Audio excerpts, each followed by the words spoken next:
Bonjour à tous, je m'appelle Barty Adam, je suis un étudiant de langue française, Master 1, spécialité linguistique. Aujourd'hui, je vous propose une capsule didactique autour de deux disciplines clés de la linguistique moderne, la pragmatique et l'analyse conversationnelle. L'objectif est de montrer comment ces approches nous permettent de comprendre le langage tel qu'il est réellement utilisé dans l'interaction. On va voir premièrement ce que ces deux disciplines étudient. Deuxièmement, comment elles sont liées. Et troisièmement, comment on peut les utiliser en didactique. La pragmatique, dire c'est faire. La pragmatique s'intéresse à l'usage du langage dans un contexte précis. Elle ne se contente pas de ce qui est, mais s'intéresse à ce qui évolue, compris ou implicite. Par exemple, si je dis à quelqu'un, tu pourrais ouvrir la fenêtre, je ne fais pas une simple question, je fais une demande polie. C'est ce qu'on appelle un acte de langage, une notion centrale dans la pragmatique.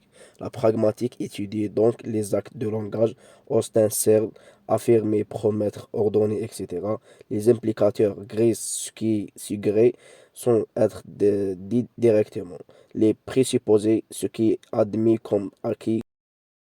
Deuxièmement, l'analyse conversationnelle. Comment on va parler vraiment?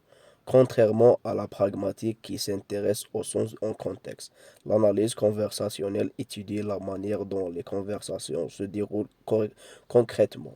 C'est une approche née en sociolinguistique et développée par Sachs, Shegloff et Jefferson. Elle s'intéresse au dialogue spontané et analyse. Les tours de parole qui parlent comment on prend la parole. Les chevauchements, les pauses, les silences, les marques d'écoute active. Oui, je vois. Les réparations, qu'on se corrige ou revient sur ce qu'on a dit. Exemple, tu sais A. Exemple A, tu sais quoi? B, quoi? A, hier j'ai vu Jolie. Enfin, je crois que c'était elle. Ici, on observe une vraie dynamique d'échange, des interruptions, des hésitations, des corrections.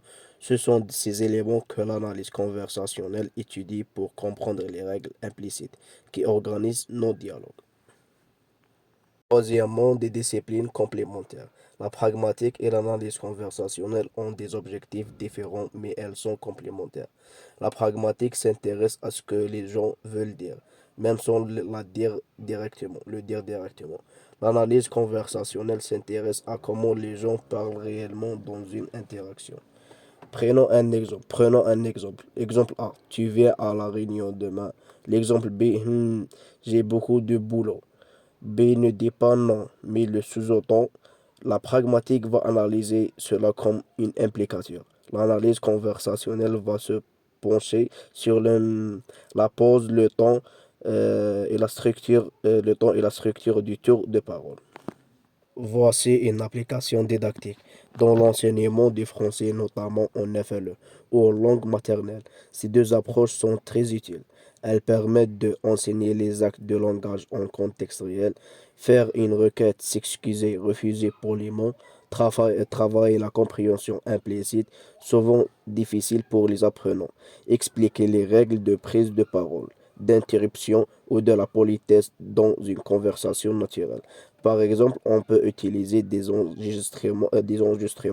enregistrements de dialogue authentiques pour faire repérer les implicateurs, les marques de prise de parole, les expressions de reformulation ou d'hésitation.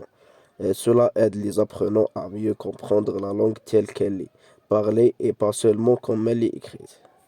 Conclusion. En résumé, la pragmatique nous aide à comprendre ce que les gens veulent dire et l'analyse conversationnelle comment ils se parlent réellement.